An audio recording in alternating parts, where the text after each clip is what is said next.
So this is, we've already talked about this, and this is what we discussed about yesterday.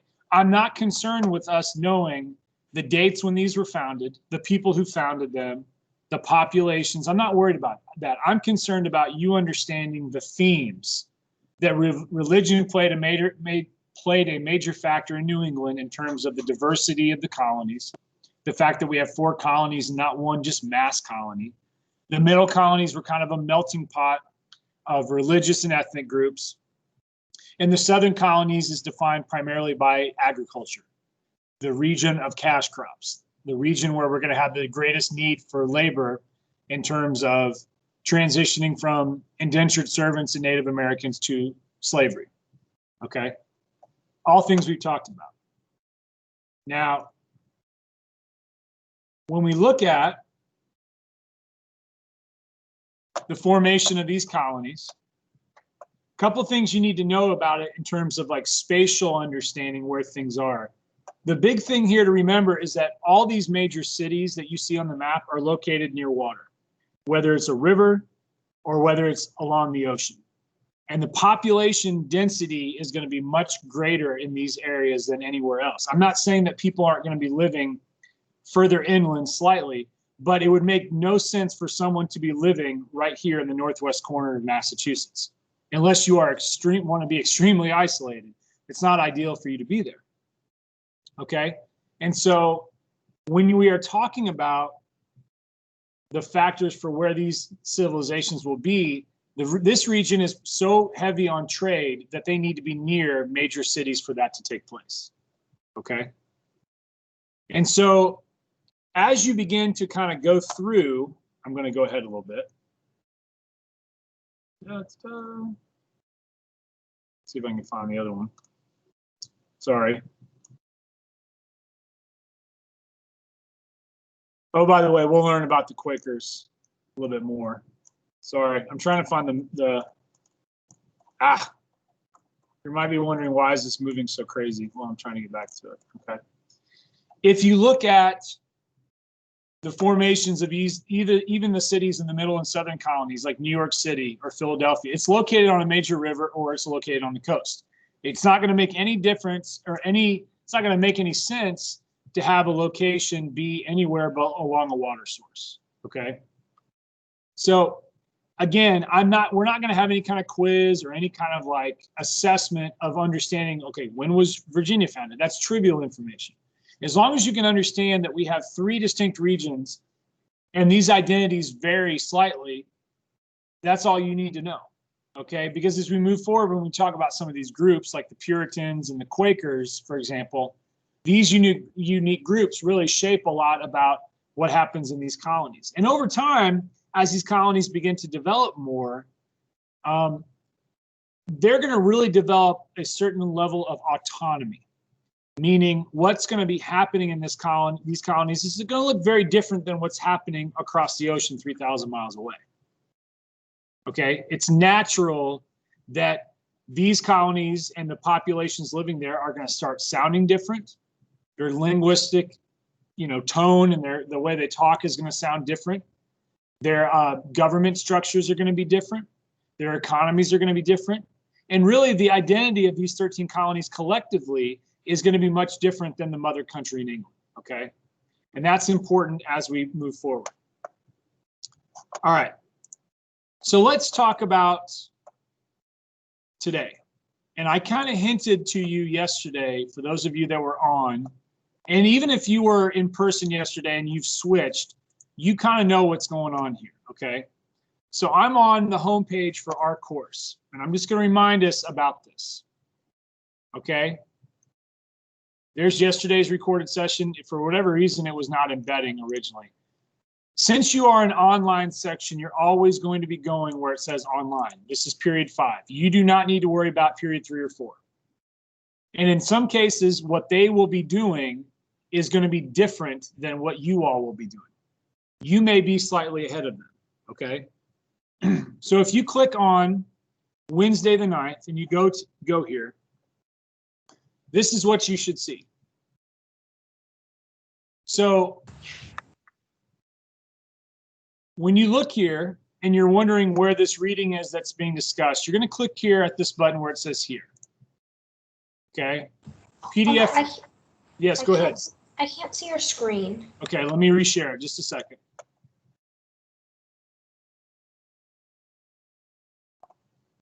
Do you see a new Zello reading? No, it's just your IU symbol logo thing. Huh.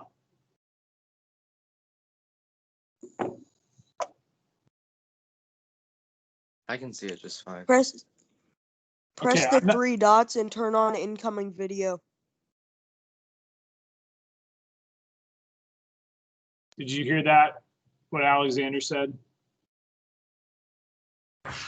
It is on. Can you see me at all, or you just hear me?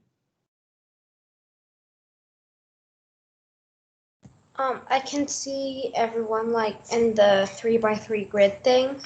Can you see me? I see your Just my icon? yeah. Huh. All right, hang on a second. Can I try leaving the meeting and coming back? Sure, that's fine.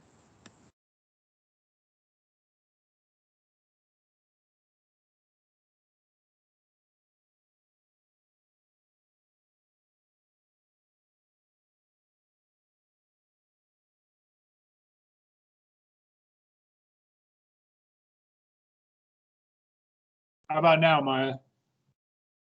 Yeah, I see you. Cool. Okay.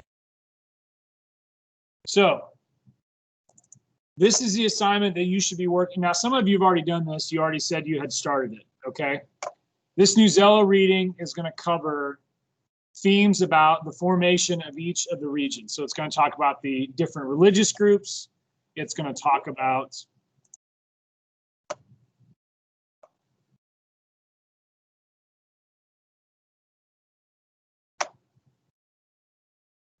sorry about that. I was letting somebody in.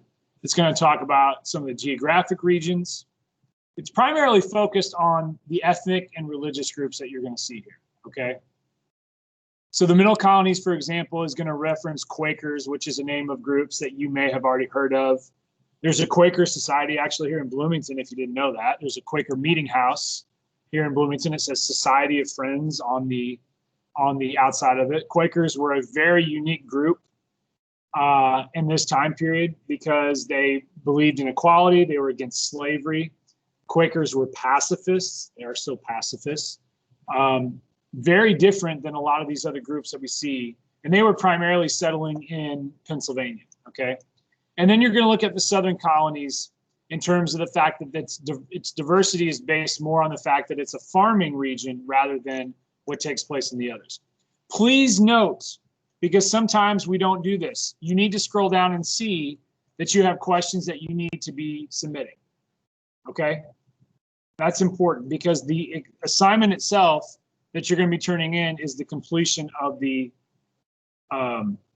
questions, okay? So this is assigned for today. And ideally, I would like you to have this done today because tomorrow we're going to be talking about the buildup to what happens with the Salem witch trials in Massachusetts, okay? And so we're going to look at what happens there because that involves the Puritans, the group that settled in Massachusetts, and what causes the paranoia surrounding the Salem witch trials. Because one of the things I like to do is I like to talk about the comparison between the paranoia surrounding the Salem witch trials and the paranoia that surrounded communism after World War II in America. So we actually talk about a topic that's not even our curriculum, but there's a distinct parallel between the paranoia around people being accused of witches and the paranoia around people being accused of being communist sympathizers. So I find it to be very interesting that we see those two things happening hundreds of years apart from each other, okay? Does anybody have any questions about what we are doing for today? So I'm going to go back to the page. So you're going to download the document here and put it into Notability. You're going to do the reading and complete the questions, and then there's an exit ticket, okay? You can either do it this way or you can go through Notability, but please make sure you submit it to the right assignment. I've highlighted the name of the assignment. That's where you need to submit it to. If you submit it to something else, I'm not going to see it. Okay? Is there any questions about that? Everybody knows what we're doing today, correct?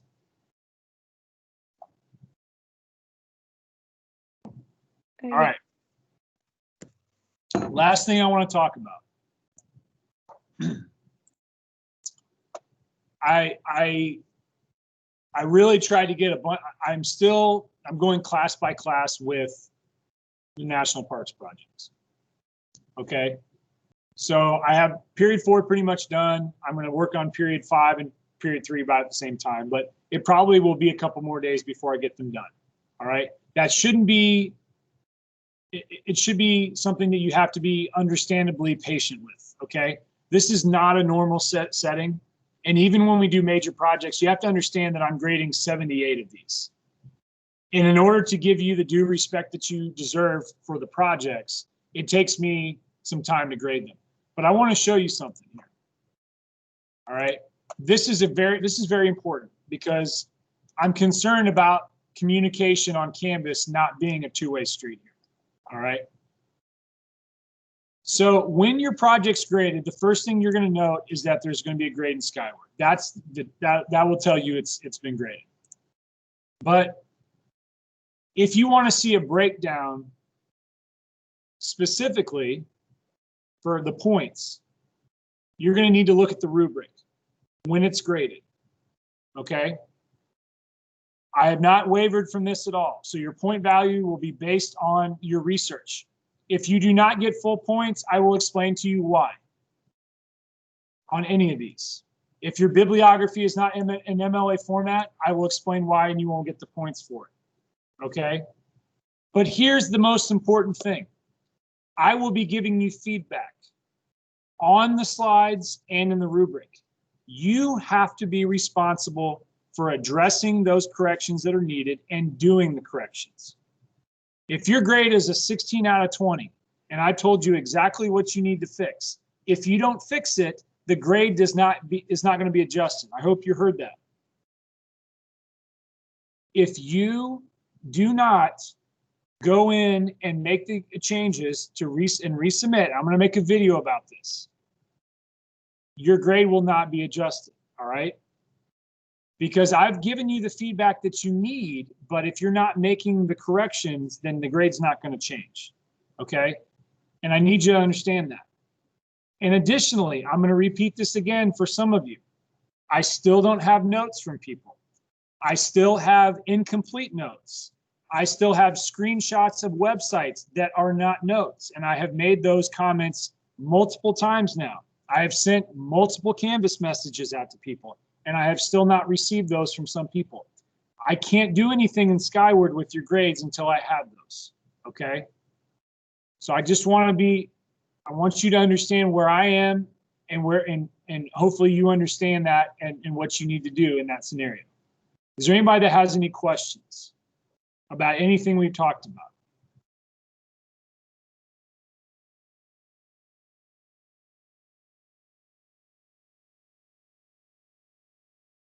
Okay, we're going to wrap things up here in just a second. So you know what you need to do for tomorrow, by tomorrow. You need to have the 13 colonies overview reading done, the New Zealot reading, the questions answered and submitted to the exit ticket. You can go through the exit ticket to do that, or you can submit it via Notability. Just make sure you have the correct assignment name that you're submitting it to. Okay? All right. Tomorrow, we're going to talk about Quakers, the religious group. We're going to compare and contrast the Quakers and the Puritans. And we're going to start to set the stage for what happens in Salem, Massachusetts in the 1680s and 90s that leads to massive paranoia with the Salem witch trials, okay? Hope you have a great day. Does anybody have any questions about the schedule for online? Does everybody know where to find that?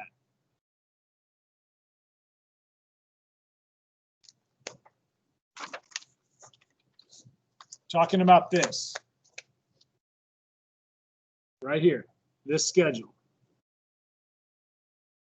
So everybody knows that your next class is 6th period, and that's at 12:46, right? Everybody good? Good. Awesome. All right. Hope you have a great day. If you have any questions about the assignment, please send me a message and I will see you tomorrow, okay? Thank you. Yep. Thank you. Have a great day. Thank you. Thank you. Bye. Bye-bye.